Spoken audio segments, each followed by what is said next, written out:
내용 제가 다시 한번 읽어 저뭐 뒤에 보이실 때 그냥 또 제가 소리내 읽어드리겠습니다.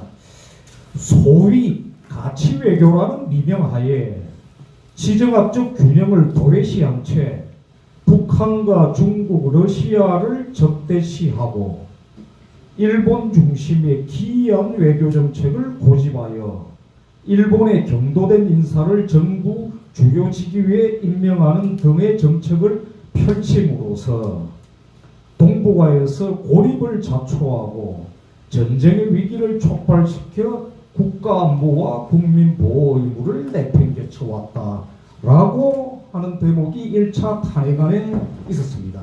2차 탄핵안에서 이 내용은 빠졌습니다. 자, 중국, 러시아 문제는 뺀다 하더라도 북한을 적대시하고, 그런데 다 기억하실지 모르겠습니다만 재작년 연말 그리고 작년 연초에 김정은이 사실상 그들이 늘 떠들어왔던 아까 그 유광호 박사님께서도 발제하시면서 지적을 하셨지만 일종의 민족이라는 구호를 앞세웠던 그 유명한 어떤 그 구호 있지 않습니까? 우리 민족끼리라고 하는 이 구조차도 폐기해버리고 같은 민족이 아니라고 정리해버리면서 한국을 그러니까 한국에 대한 군사적 적대성을 명확히 하면서 이런 표현이 나옵니다. 결론적으로 남한 전용토를 무력으로 완전하겠다, 완전히 평정하겠다라는 것을 공식화시켰습니다. 그리고 나서 얼마 뒤에 러시아와 북한 사이에 다들 이제 다 아시겠지만 군사동맹을 구체화하고 본격화시킨 그 다음에 또 얼마 뒤에 우크라이나 전쟁에 북한군을 파병을 하는 이런 게 이제 이루어져 들어갔던 겁니다. 자, 우리는 적어도 저는 어떤 그 북한 공사 체제에 대해서 경계화뿐만 아니라 저는 이걸 제가 갖고 있는 어떤 그러니까 판단과 입장 태세를 적대시라고 해야 되는지 아닌지는 모르겠습니다. 근데 감정적이지는 않습니다. 그리고 적어도 각각의 입장이 조금씩 다르겠지만 적어도 우리 정부에서 공식적으로 이른바 그러니까 적대시라고 해야 됩니까? 여기서 쓰는 이런 식의 대도 부분을 중국에 대해서도 러시아에 대해서도 북한에 대해서도 그렇게 하지는 않았습니다. 그러니까 사실은 그러니까 대한민국이 북한에 대해서 가령 통일 문제와 관련해서도 한국의 공식 입장은 평화 통일입니다. 그런데 북한은 그러니까 핵을 무력을 동원하여 군사적으로 남한 전 영토를 갖다가 완전 군사적으로 평정하겠다 이렇게 나왔습니다. 적대시한 것은 북한이 우리를 적대시하고 있는 겁니다. 김정은의 북한. 이 굉장히 이제 문제가 있는 거다. 근데 사실은 이러는데 우리에게 다 덮어 씌우는 거죠. 그러니까 자유민주 대한민국에 그리고 그 자유민주 질서에 따른 대통령 선거를 이제 거쳐서 당선된 윤석열 대통령의 정책 이런 부분들을 모함을 하고 이런 부분이었다는 걸 꼭 기억을 해야 되지 않는가 이런 부분들. 그래서 그 관련해서 저희들이 한번 그 안철수하고 한테 좀 질문을 해야 되는데. 그렇죠. 사회자님 대신 좀 해주세요. 예. 안철수한테 이걸 좀 물어야죠. 이거 알고 했으면 금방 그 국가보안법을 잡아 쳐내야 될 거 아니에요. 말씀하시죠. 예. 사실은 이제 그렇게 이제 마이크를 던지려고 했었는데. 죄송합니다. 간단하게 말씀드릴게요. 이 내용을 제가 마지막으로 말씀을 드렸어야 되는데, 이 내용을 가지고 또 우리 서울시에 또 우리 어운 한 분이 이걸 국가보안법으로 고발을 한 상태인데, 이런 내용을 보는데도 정말 희한하게도 국회 내란 세력에 동조했던 국민의힘당 사람들 몇 명 있지 않습니까? 곳곳에 앉아 있었던 그 초딩 안철수 의원한테 분명하게 저희들이 한국 자유회의 이름으로 묻습니다. 이런 내용들을 알고 앉았다 그러면 이적행위인 거고, 모르고 앉았다면 진짜 그건 바보죠. 그래서 저희들은 이 내용이 토론회 끝나고 나면은 지역순에 들어가기 전에 일단 안철수 의원부터 묻겠습니다. 이 내용에 대해서 정확하게 답하시오. 국민 앞에서 분명하게 답을 해야 됩니다. 이상입니다.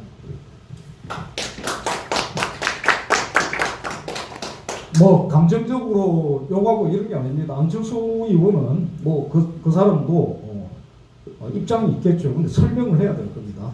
방금 도효 대표께서 지적을 하셨듯이 예. 얘기가 말씀이 나왔기에 간단하게 말씀드리면 지금 말씀한 그대로입니다만은 제가 발제를 하면서 소위 이 말해서 이번 이 탄핵 사태가 소위 말해서 자유민주 체제를 와해시키려고 하는 것이다. 그것이 이번에는 특히 이제 단적으로 드러나는 부분이 이 대외 문제, 우리 안보 문제를 중심으로 나타났다고 말씀 이제 하셨는데 가장 이제 문제되는 것 여기서 또 하나 우리가 짚어 넘어가야 될 거는 이 초안 자체를 보도에 의하면은 초안 자체를 추진했던 게 그 조국당이라고 합니다. 뭐 그것도 아마 거의 그런 내용 같은데 물론 조국이 지금 뭐 잡혀 들어갔지만 다른 이유로 잡혀 들어간 것이고 안철수 뭐 위원에 대한 무슨 질의를 하고 우리가 추궁을 할 필요도 당연히 있겠습니다만 또 한 가지 중요한 거는 그 당에 대한 조국 당에 대한 사실은 이거야말로 이적당이고 정당 해산 사유가 되는 그런 차원입니다. 그 점을 갖다가 우리가 잊지 말고 물론 그뿐만 아니라 민주당도 이것을 1차 탄핵을 제안해서 투표를 했지 않습니까? 실질적으로 이것을 제안했던 정당이기 때문에 그것이 1차 탄핵안이 받아들여졌든 안 받아들여졌든 이거는 정당 해산 사유가 된다고 저는 생각합니다. 당연히 반국가 세력, 반체제 세력, 반대한민국으로서 정당 해산 사유가 된다는 점을 저는 좀 지적하고 싶습니다. 예. 그리고 덧붙여서 조국당에서 이제 그렇게는 그 부분도 있고 하지만 사실은 그러니까 1차 탄핵안에 찬성하고 다 동참했던 뭐 개개인의 문제가 아니라 더불어민주당 같은 경우에서도 마찬가지 책임이 있는 것 아닌가요? 맞습니다. 그죠. 저도 이제 사실은 어떤 주범 종범이죠. 예, 이런 어떤 적어도 그렇죠. 조국당은 이제 주범이다 그렇다라면은 더불당도 거기에 공범 입장을 그 외에 그 동의한 사람들 다 분명히 한 것 아닌가요? 이런 것들을 좀 분명히 하고 확인을 해야 될 것 같습니다. 그리고 제가 이제 조금 더 구체적인 그러니까 설명들을 좀 부탁드리고 싶은 게 참 그 유광호 박사님 아까 발제를 쭉 하시면서 들으면서 이 굉장히 중요한 문제구나. 이걸 거듭거듭 이제 강조하면서 짚고 들어가야 될 것 같다라고 생각이 들었던 부분들이 국가보안법 문제입니다. 국가보안법 문제.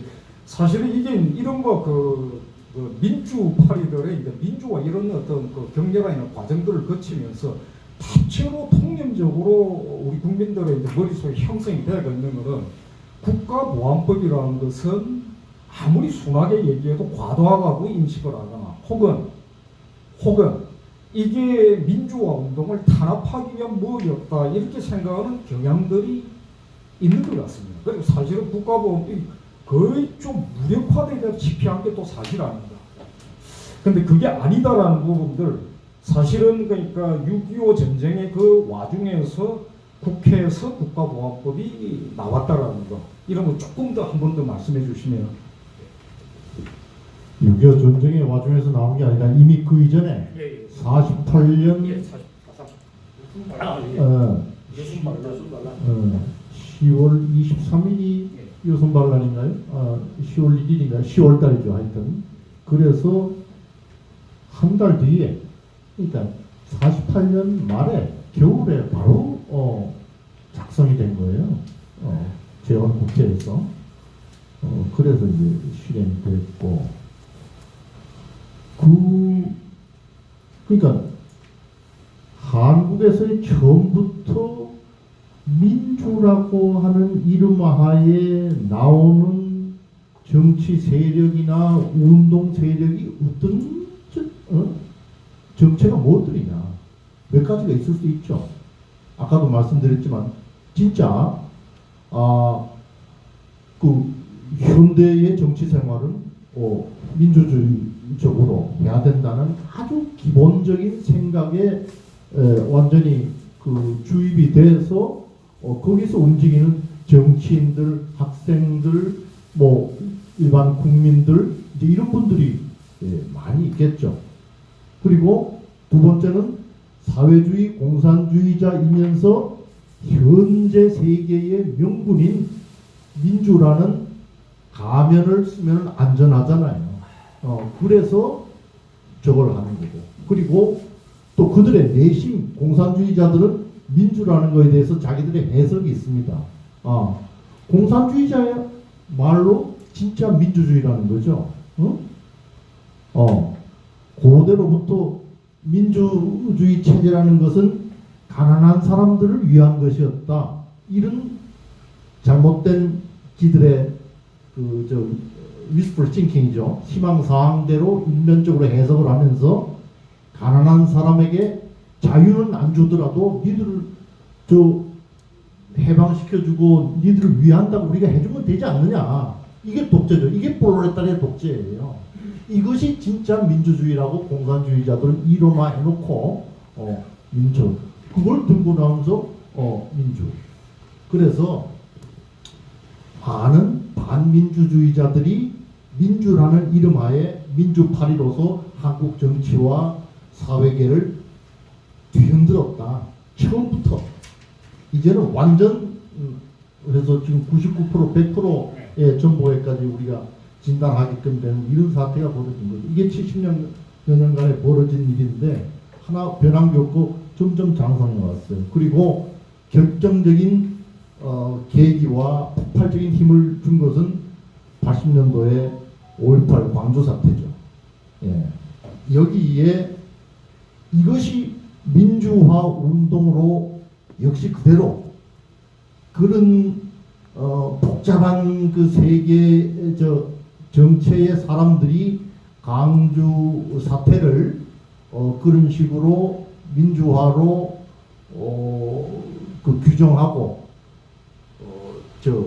장악함으로써 그 인식을 그건 이제 되니까 아까도 말씀했듯이 민주주의라고 하는 것에는 거절하지를 못하고 거부하지를 못하고 지배당하는 미국의 리버럴들, 한국의 리버럴들, 특별히 똑똑하지 않은 국민이 다 이상할 거 하나 없어요. 다 거기에 지배당하게 되죠. 그래서 저 사람들은 저렇게 아까 존경하는 주동식 대표도 말씀하셨지만은 그 victimization, 희생자주의라고 하는 중요한 지금 또 사상 그 장악 전법이 거기서 발휘하게 되는 거죠. 우리는 모두 죄의식, 제가 아까 말씀드렸잖아요. politics of guilt, 죄의식 정치라고. 죄의식을 국민들에게 그 주입함으로써 느끼게 함으로써 꼼짝 못하게 독자적이고 정당한 공정한 사유를 균형 잡힌 사유를 못하게 만들어가지고 좌익으로 전부 끌고 가게 되는 그런 사상 구조다.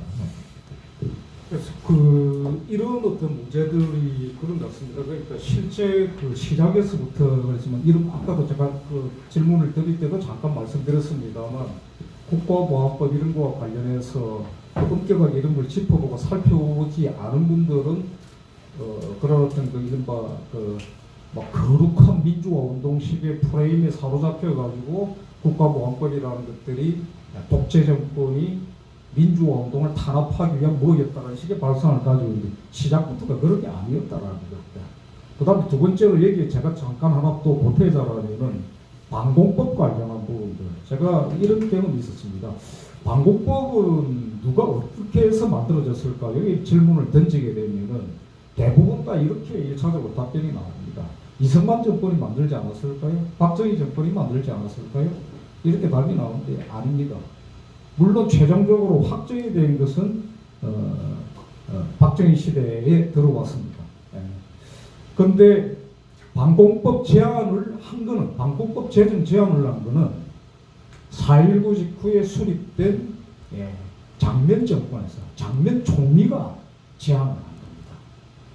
그리고 그 맥락으로 적어도 형식적 맥락으로 따지자면은 지금 이제 물론 완전히 성격 장면 당시에 그 민주당과 지금 이제 더불어민주당 이 더불어가 뭐가 더불어 가는지는 모르겠지만 이 내용이 완전히 다르죠. 이념적 성격도 내용도. 그런데 형식적인 어떤 거니까 맥을 쭉 따라 올라가면은 당연히 거기까지 올라갑니다.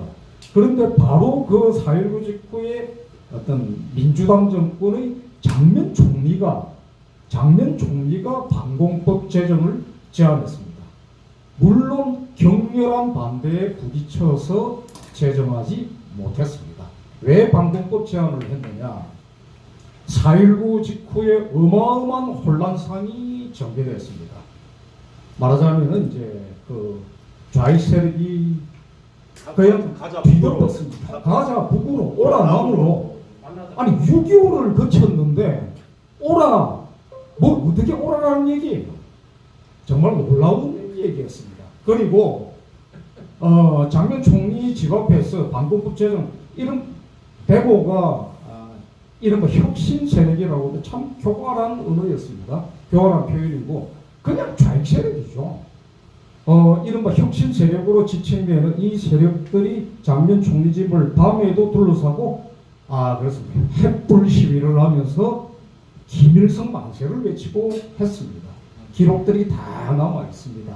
물론 그게 뭐 영상으로 음성으로 이런 부분들은 확인할 수 없습니다만 당시에 신문 자료들, 사진 자료들을 찾아보면은 지금 데이터베이스가 잘 구축되어 다 있습니다. 이런 상황이었습니다. 이런 와중에서 결국에는 그 격렬한 반대에 부딪혀서 민주당 정권의 장면 총리가 제정하고자 했던 그 반공법 제정 당연한 거였습니다. 좌익 세력들이 다시 날뛰고 있으니까 못했습니다. 그런데 그게 5.16 혁명 이후에 박정희 시대에 들어와서 제정이 이루어지게 된 겁니다.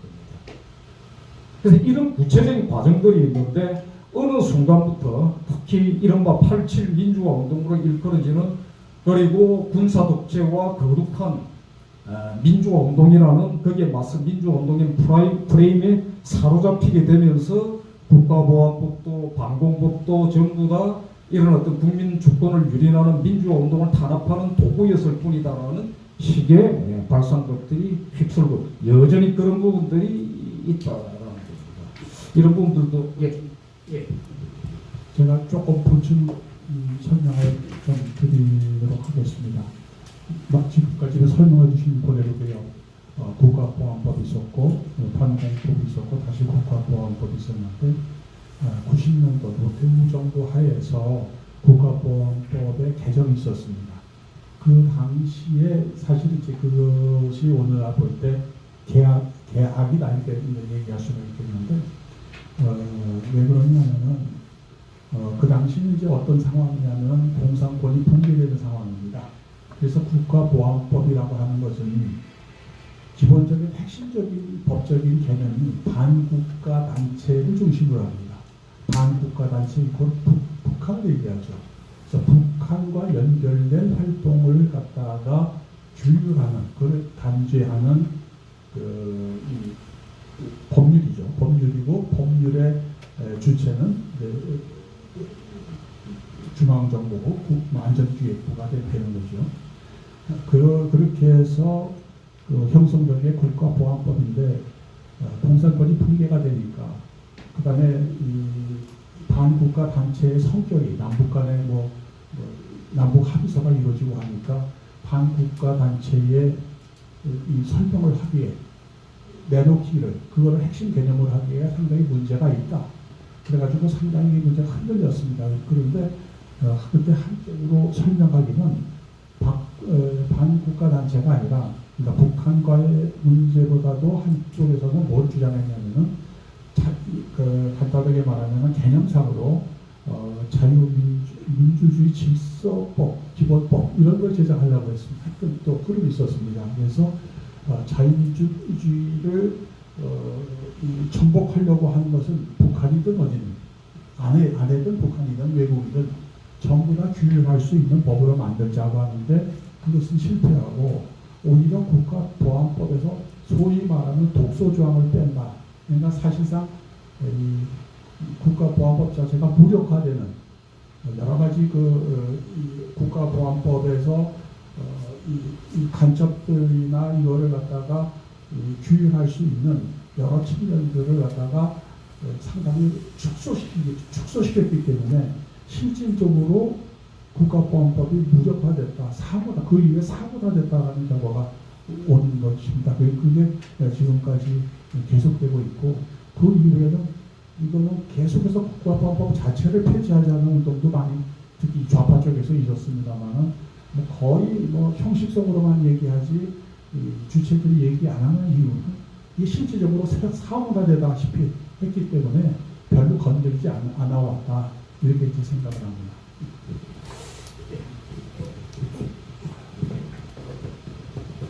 지금 이제 국가보안법, 그러니까 과거에 방공법 얘기를 하는데요. 저는 좀 다른 각도에서 한 가지 말씀드리고 싶은 게, 뭐 지금 말씀하신 거에 전혀 저는 의의가 없고, 말씀하신 거 다 찬성인데요. 하나 덧붙이는 게 간첩법 문제입니다.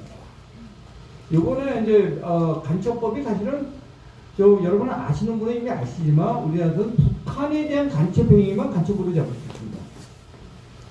꽤 심한 경우에 이번에 문제가 됐지만 미국, 제가 너무 뭐 미국 편드는 얘기 같은 거 하는 거는 좀 이해해 주십시오. 그러니까 그쪽의 경우 때 우리 미국 항공모함이 왔는데 드론이 와서 촬영을 하고 있는 거예요. 잡았어요. 중국인이었어요. 비자는 유학생 신분의 비자입니다. 당연히 우리나라니까 우리나라 경찰에서 넘겼어요. 풀어줬습니다. 간첩법이 해당이 안 됩니다. 왜냐면 간첩이라고 하는 건 북한한테만 간첩입니다. 그러면 아까 그 조선사업 진짜 그 하면 대박입니다. 진짜 우리나라도 지금 K-팝 그 풍돈 이러면 편이 좀 거칩니다. 그 비교할 수 없는 액수입니다. 먹고 삽니다. 대한민국 먹거리 됩니다. 근데 그 설계도 그대로 중국으로 그대로 갈 것 같다고 미국 사람들은 의심합니다. 그래서 간첩법도 없어요. 그리고 특정 단체를 너무 비난해서 하지만 미국에서 주장할 게 뭐냐면은 거기 일하는 사람을 자기네들이 좀 신원을 파악하겠다. 그냥 주권 침해를. 더군다나 누가 반대하면 민노총이 반대합니다. 민노총 사업적인 관계없이 와서 감독을 하겠다는 거예요. 자, 드론으로 미국 기지를 찍어도 간첩죄는 못 잡고, 중국인이면. 한국 지금 중국 간첩이 천국입니다. 솔직히 말해서. 여러분들 정확한 통계 제가 좀 왔다 갔다 해서 그런데 중국 외교관 내지는 준 외교관, 기술자 비자를 갖고 들은 게 한 3,000명 됩니다. 아니 무슨 3,000명이 여기서 한국에서 제가 뭔지는 딱 단정적으로 얘기하지 않겠습니다. 그건 산업 스파이 문제. 여러분들 우리나라 삼성 같은 데서 퇴직한 사람들 가서 중에 넘기죠. 그거 잡았다고 해서 따보자. 그거요. 별로 겁 안 됩니다.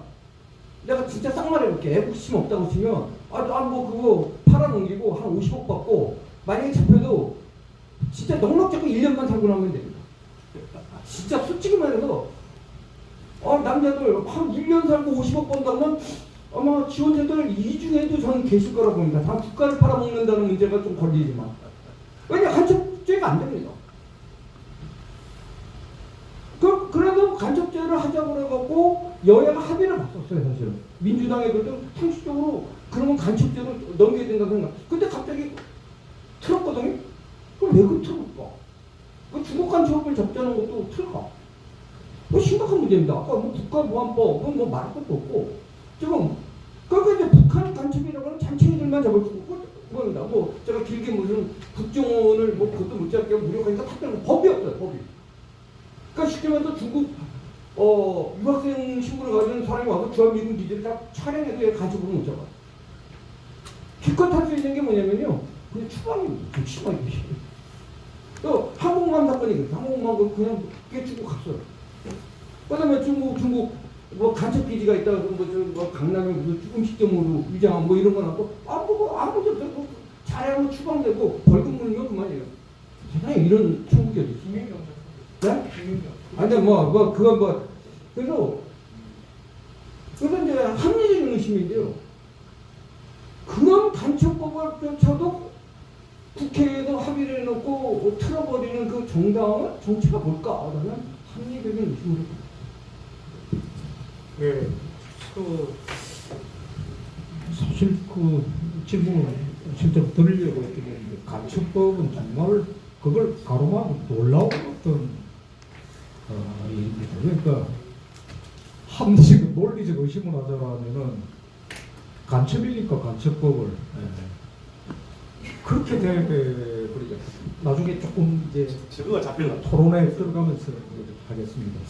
그런 어떤 것들이 의심이 될 정도고, 그래서 덧붙여서 조금 더 이제 설명을 조금 당부드릴 게 있는데, 왜 이런 게 있지 않았습니까? 그러니까 트럼프의 이제 대중 정책, 중국에 대한 정책을 굉장히 통속적으로 좁혀서 일종의 아주 그 좁혀진 의미에서의 그 이제 경제적 이익에 관한 어떤 차원의 문제로, 그래서 또 트럼프의 이제 사업가 출신에서 이미지하고도 더 씌워가지고 사업가는 저는 굉장히 고귀하다고 생각을 하는데, 저는 상인 장사꾼 이런 거 존경을 합니다. 근데 어떻든 통속적으로는 이제 그렇게 될 때는 뭔가가 조금 또 격이 떨어진다라고 보는 어떤 심리가 형성이 될 수가 있죠. 이런 식으로 해버렸는데, 아까 황성준 선생님께서 이제 발제를 하실 때 실제로 그 분명하게 하고 있는 것은 중국이라는 차이나라는 나라가 아니라 중국 공산당에 대한 어떤, 근데 저는 이제 이런 부분들도 조금 더 분명히 될 필요가 있다라고 생각을 하는데, 왜냐하면은 지금 계속 그 이른바 셰셰 외교, 셰셰 외교를 하면서 그걸 갖다가 미중 사이의 균형 외교처럼 이렇게 얘기를 하고 있는데, 이 가능한 얘기를 떠나가지고 이게 이제 자유민주주의 이제 가치의 문제, 이 자유민주 가치라는 문제가 사실은 경제적 이익과도 또 우리의 국익과도 또 직결되어 있는 문제인데, 사실은 그거는 그러니까 아니다라는 식으로 자꾸 몰아들어가는, 어제 오늘도 제가 또 놀라운 전혀 좌익적이지 않은 어떤 경제평론가인데 중국과의 그러니까 관계를 회복하는 게 한국의 경제적 이익을 위해서 급선무다 이런 식의 걸 올려놓은 걸 제가 보았습니다. 사실 굉장히 놀랐습니다. 여기에 대한 조금 부연 설명을 좀. 갑자기 예상하지 않았던 질문이 나와서 조금 당황스럽긴 한데요. 일단 뭐 경제 전문가는 아닙니다. 근데 좀 상식적인 얘기를 하고 있습니다. 우리가 참 중국 시장에 물건을 판다고 하는 거고 거기서 이득을 보는 일부가 없는 건 아니에요. 근데 궁극적으로 중국, 그러니까 여러분들 자꾸 제가 통계 지금 준비를 안 했다는 건 통계를 지금 안 갖고 와서 그런데 얼추 이렇습니다. 한국이 이제 중국에다가 중간재를 팔면은 중국 애들이 그걸 조립을 해갖고 미국에 갖다 파는 그런 구조입니다. 한국 사람들이 자꾸 뭐 중국에다가 막 휴대폰 냉장고 팔아서 돈 번 줄 알죠. 이미 휴대폰 냉장고는 중국 시장에서 발도 못 붙이고 있고, 우리가 근본적인 반도체나 그런 중간 제품을 팔아서 먹고 삽니다. 근데 또 중국이 거기에 의존할 건가? 아까 이제 파비4, 우리가 C4라고 하는 문제였지만 중국은 이미 자기네들 반도체를 갖다가 자체 조달하겠다는 계획을 2025년 늦어도 2030년까지 완성하겠다고 이미 시진핑 국가계획서에 나옵니다. 물론 아까 그 말씀 국가 계획대로 되는 거죠. 그걸 진행하고 있습니다. 그럼 우리는 뭐 하고 있을 건가? 거꾸로 우리가 지금 먹고 사는 가장 밥거리는 가까운 반도체 산업하고 조선 산업 이런 겁니다. 그래서 지금 솔직히 말해서 삼성과 현대자동차 뭐 이런 데도 먹고 살리고 있는데, 그랬을 때 우리가 반도체 우위를 놓치지 않으려면 중국과 협력을 해야 될까? 미국과 협력을 해야 될까? 간단한 얘기가 나. 그 다음에 조선. 제가 아까 말씀드렸지만, 그래, 냉장고 몇 대 팔면은 유조선차가 한 척 나올까요? 게다가 이지스만 한 척이 조단입니다. 조단. 근데 그다음에 지금 생산 구조에서 미국, 일본, 한국은 약간의 이제 경쟁 구도가 아니라 상호 보완 관계인데, 중국은 이미 우리의 경쟁 상대 미석이 와 있습니다. 사실. 거의 모든 분야에서 부딪히고 있어요. 근데 중국하고 계속한다? 그래 중국과 단절하자는 얘기하는 건 아닙니다. 근데 뭐 기술 다 팔아넘기고 원자력만 해도 그렇습니다. 진짜 웃기는 게 그렇게 친중 세력들은 중국 애들이 원자력 만든 거에서 아무 소리 안 해요. 지금 원자력을 진짜 늘려나가고 있는 세계 1위